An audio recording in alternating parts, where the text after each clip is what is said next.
একদিকে যেখানে প্রতি বছরের প্রথা মতোই রেড রোডে নামাজের অনুষ্ঠানে সামিল হলেন মুখ্যমন্ত্রী মমতা বন্দ্যোপাধ্যায় এবং অভিষেক বন্দ্যোপাধ্যায়, অন্যদিকে সেখানেই আজ শনিবার কালীঘাটের মন্দিরে পুজো দিতে গেলেন বিজেপি নেতা তথা রাজ্যের বিরোধী দলনেতা শুভেন্দু অধিকারী। মন্দিরের গর্ভগৃহে ঢুকে পুজো দেন তিনি। শুভেন্দু আসার আগে গোটা কালীঘাট মন্দিরের গেট দখল নেয় কেন্দ্রীয় বাহিনী।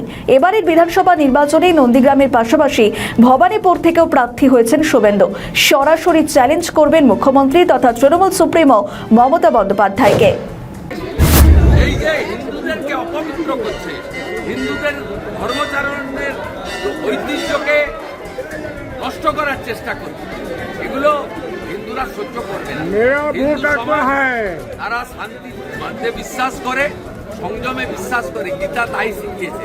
তার মানে এটা আমাদের দুর্বলতা নয়।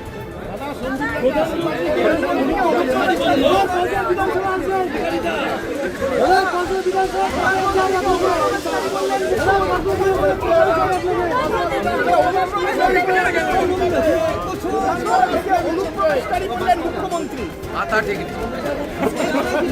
এমন ধরনের সাহায্য নিয়ে যাচ্ছে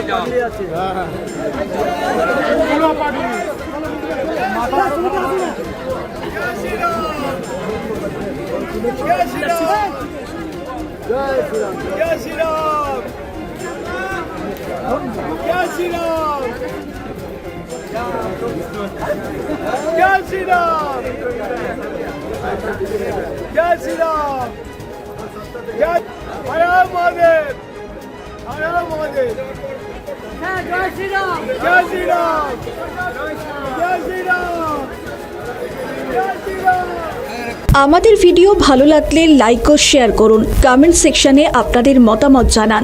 আরও ভিডিও পেতে আমাদের চ্যানেলটিকে সাবস্ক্রাইব করুন এবং প্রতি মুহূর্তে খবরের আপডেট পেতে প্রেস করুন বেল আইকন।